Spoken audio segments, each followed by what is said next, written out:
tocante essa sua declaração, o fenômeno que você descreveu do surto, né, com o helicóptero.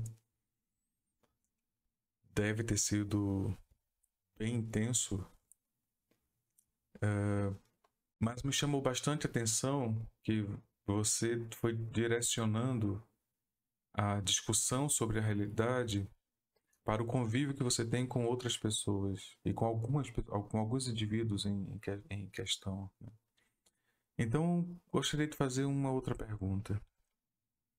Como é conviver socialmente num mundo em que quase ninguém é esquizofrênico? Porque a esquizofrenia ela é uma patologia relativamente rara, né? Então, no máximo 1% da população será atingida por essa patologia. Essas são as escalas, né, estimadas. Em alguns grupos, naturalmente, você vai encontrar mais esquizofrênicos do que em outros grupos, mas a densidade é essa, né? E devemos lembrar que a grande quantidade de esquizofrênicos que tenham sido em que a esquizofrenia tenha sido instalada, né? Porque você pode ter a mente esquizofrênica, mas não ter sido instalado, né, a esquizofrenia. Então, a grande maioria das pessoas que têm a esquizofrenia instalada, elas têm uma submissão àquela condição e passam a não ser funcionais, né? Recentemente vi uma estatística de que aproximadamente 40% dos esquizofrênicos são esquizofrênicos paranoides.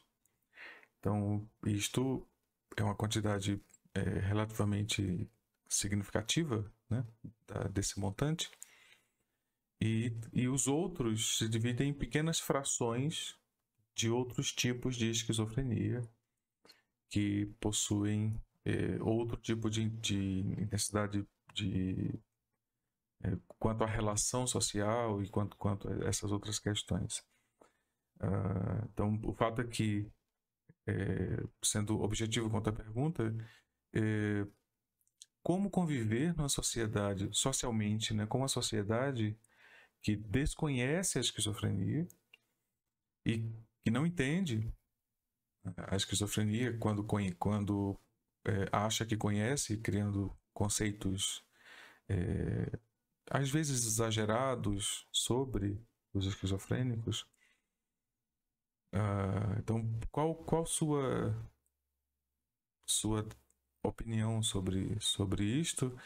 E para você, como é conviver com pessoas que não são esquizofrênicas? E quais as dificuldades que você tem em fazer isto? E qual conselho você daria para alguém que não é esquizofrênico e que conheça alguém que seja esquizofrênico? Como é que essa pessoa pode ajudar? Entre as configurações que citei, né, a permuta de realidade, e como você tinha pedido, te falei algumas realidades que são possíveis falar, algumas características, né, dessas realidades que são possíveis falar. Então vou te dar um número sobre a questão das realidades. Eu vivo continuamente migrando entre 5 ou 6 realidades que me atingem de forma involuntária. E isso pode, em uma conversa, eu posso estar conversando com uma pessoa e posso ter sido atingido ali por 3 realidades em uma conversa de 10, 15 minutos. Então, conviver com quem não é esquizofrênico é literalmente conviver com realidades que se assemelham a algo verdadeiro e verdadeiro compartilhado, né? Mas também é sofrer. Assim, é um sofrimento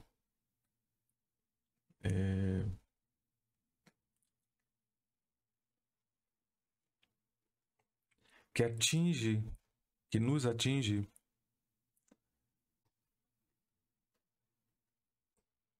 às vezes, né, de uma forma tão intensa que criam traumas permanentes, né? Então é possível numa conversa de 1 minuto eu ter criado um trauma que vai me seguir pro resto da vida e que vai ser usado como uma chave para se comunicar com outros traumas. Então tinha citado logo no início a questão de que conviver com outras pessoas é complicado, porque por muito tempo,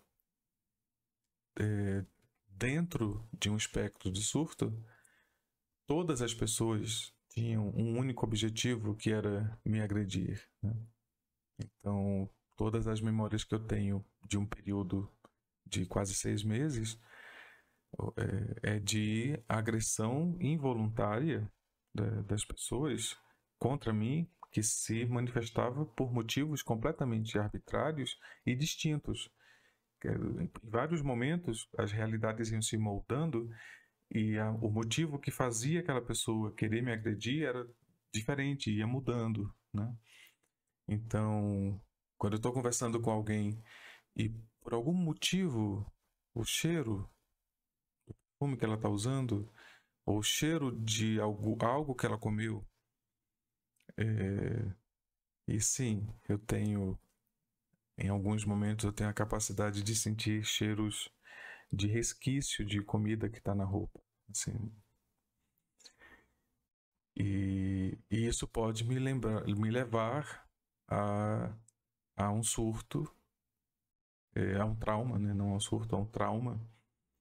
E enquanto eu estou conversando com aquela pessoa, eu estou vivendo internamente um diálogo intenso de que aquilo que ela está falando é relevante e que não é agressivo, e ela não é agressiva, e o ambiente que está em volta é seguro, e todas as coisas que estão à volta devem ser desconsideradas.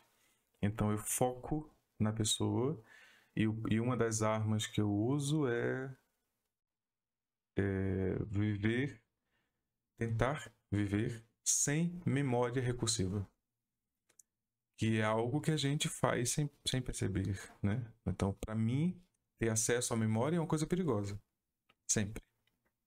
Então, lembrar é uma coisa perigosa sempre, porque eu posso, sem querer, ao lembrar de uma memória, restaurar um trauma que não estava sendo vívido. E os traumas, eles são interligados, né? De um trauma eu acesso outro trauma, né? Então, lembrar para mim é sempre uma coisa, é uma atividade muito complexa, não por falta de memória, é pelo excesso. Algumas lembranças que eu tenho, elas me vêm à mente como um filme que eu estou assistindo. Eu sinto de novo, né? Quando eu acesso a memória, eu sinto o cheiro do ambiente em que eu estava, né? Quando ocorreu o fenômeno. Eu sinto a presença das pessoas. Eu sinto a falta daquele momento, porque eu sei que eu estou no futuro e sei que aquilo é uma memória. Então, portanto, o meu sentimento ele mergulha dentro daquele ambiente e vem até mim no presente, instalando em mim a saudade daquilo quando aquilo é bom, ou medo daquilo quando aquilo é ruim. Então, as sensações, elas são intensas com o mesmo teor de intensidade. Então, eu revivo, literalmente, os momentos traumáticos e, felizmente, também alguns momentos muito bons. Eu consigo reviver com essa intensidade, né? Momentos muito bons. Então, a migração de realidade tem essa intensidade por causa do acesso às memórias, né? Através do acesso às memórias, e ocorre de forma quase aleatória, assim. Eu não consegui encontrar um padrão que possa ser usado para me dizer quando um tipo de memória acessa outro tipo de memória. Não encontrei esse padrão. E também não encontrei o padrão sobre os efeitos a médio e longo prazo da exposição para em certos ambientes, né? Para outros ambientes eu já encontrei esse padrão. Então,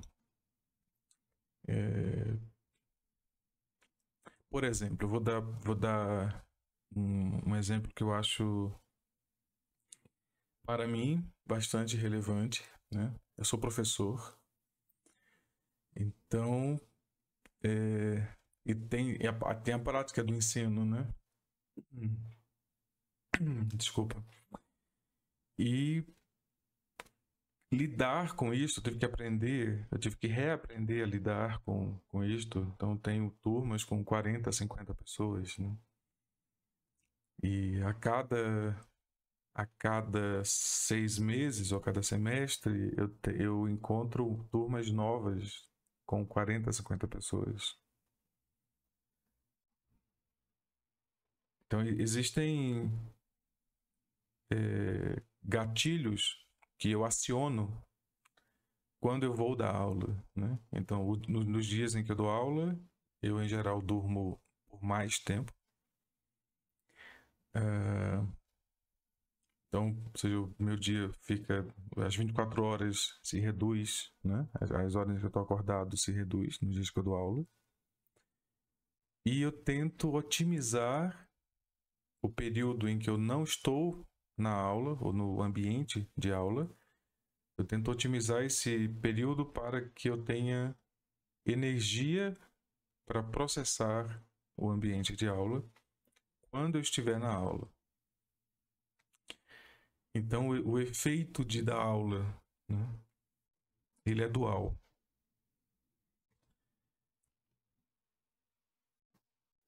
Passei um período, todos passamos, né, pela pandemia, em que nós não tínhamos esse encontro da aula. Então, passei um tempo sem ter tanto contato, né, físico com pessoas, com tantas pessoas, né?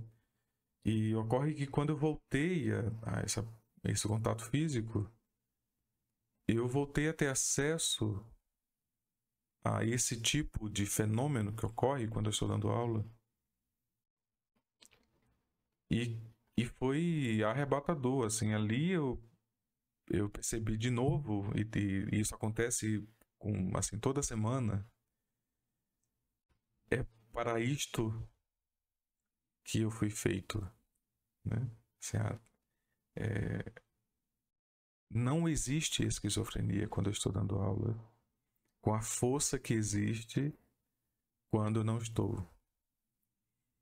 Então, eu diria que dar aula num ambiente em que eu estou dando aula, existe uma nulidade quase de sintomas.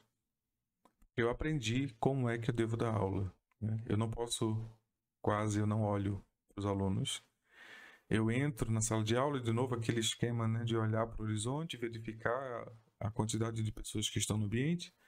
Depois eu identifico quais as pessoas que estão mais próximas quando eu vou percorrendo o percurso até o quadro, né? E então nesse movimento eu vou atualizando com a minha visão periférica. Então estou olhando ali com 90 graus em declinação, estou me atualizando das pessoas que estão à volta, chego no birô e mantenho o mesmo grau olhando para as pessoas através de uma visão secundária, ou seja, eu estou olhando como, como agora eu olho para minha mão, né? Então é sempre opaco. As pessoas estão sempre num ambiente em que não tem nitidez. E aí, esse grupo de pessoas, que são meus alunos, eles se encontram dentro desse ambiente opaco e eu, como professor, vou me colocando dentro de um cenário que é fixo. E dentro da aula, enquanto eu estou dando aula, existe pouquíssima alteração de realidade. Então, o que eu pratico é pensar sobre a aula. Então, falei que antes, nos dias de que eu dou aula, antes da aula, eu me preparo para estar no ambiente de sala de aula, né? Então, eu antecipo o que significa estar no ambiente com aquelas pessoas e antecipo quais são os passos que eu vou fazer. Então, quando eu saio de casa, o que eu vou fazer, quais direções eu vou seguir para cruzar com o mínimo de pessoas possível até chegar ao carro. Então, depois que saio do carro, de novo, o mínimo de pessoas possível até entrar na sala de aula. Me comunico com o mínimo de pessoas possível até começar a aula. Quando eu começo a aula, um manto branco cai sobre mim e eu paro de sentir medo. E existe uma sensação de euforia, uma euforia branda, que justifica toda a energia que eu usei naquele dia para estar ali. E, e aí eu faço uma atividade que é não projetar a aula com antecedência. Eu, se por exemplo naquele dia eu fui caminhar no parque, então eu penso sobre tópicos de coisas que eu devo falar na aula. Elaboro alguns exemplos, penso sobre alguma definição, mas eu não preparo de forma estrutural a aula. E o motivo é que neste momento que cai o manto branco, eu tenho acesso a um tipo de memória que é clara o suficiente como se eu estivesse lendo um livro que nunca foi escrito. E eu tenho acesso às informações que eu preciso para a aula no momento em que eu penso sobre ela. Então eu vou vivendo a aula de não é improviso, é de estrutura. Então existe uma estrutura que foi montada e a qual eu não tenho acesso enquanto eu não estou dando aula. E essa estrutura é acessada no momento em que eu começo a aula e nela existe um processo já definido de coisas a falar. E sim, é possível, por exemplo, enquanto eu estou dando aula, se lá no fundo da sala alguém fala, sei lá, isso é comum de acontecer. Então, um aluno fala para o outro, né?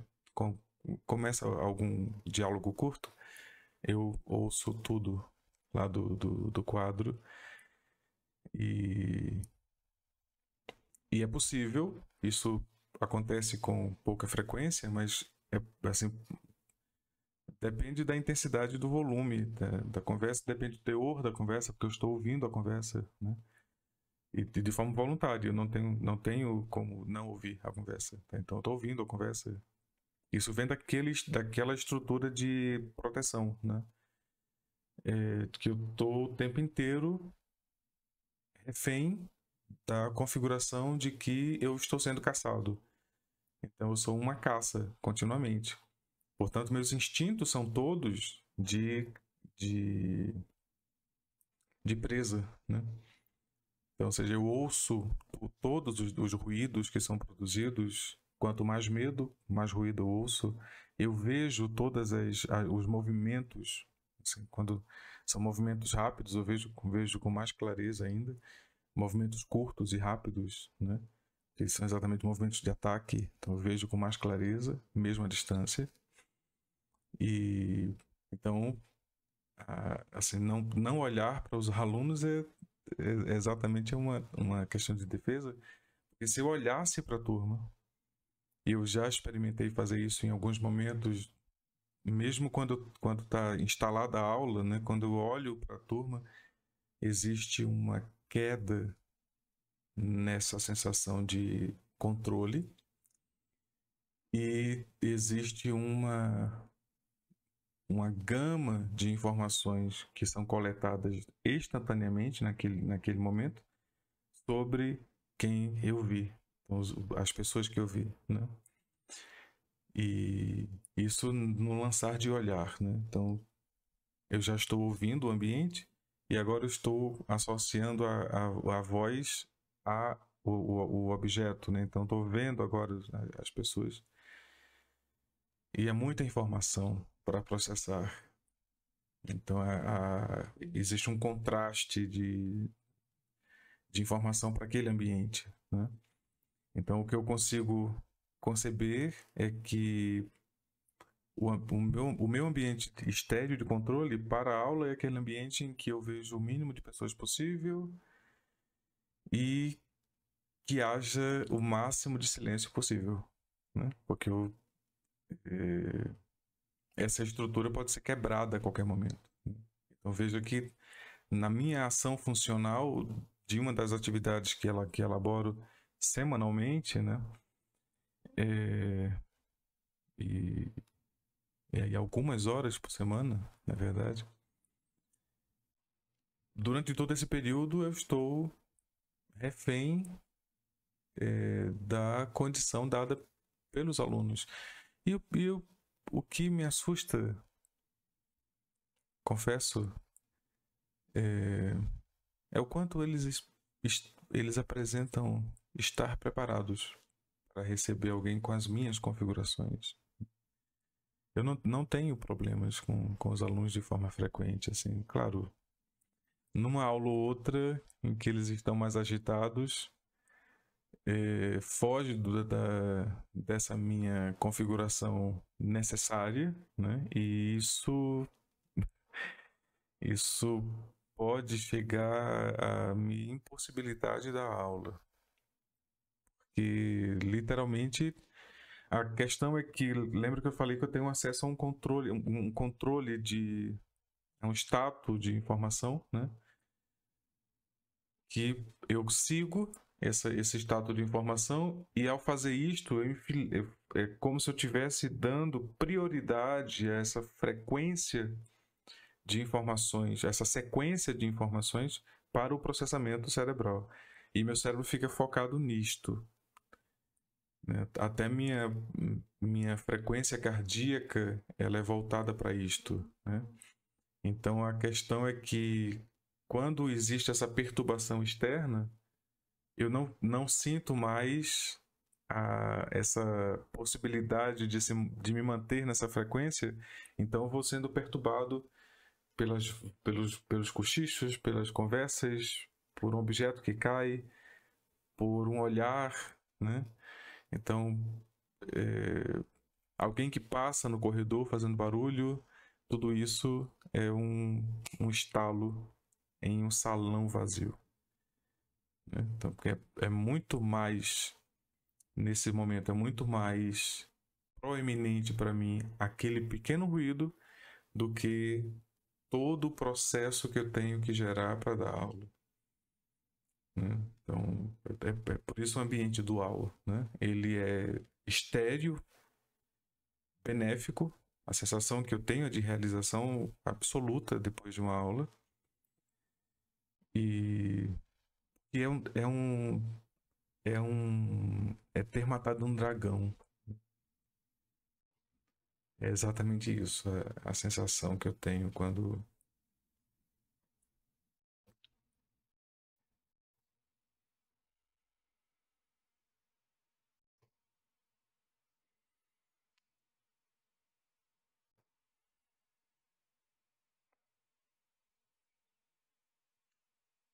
E é raro matar dragão, né?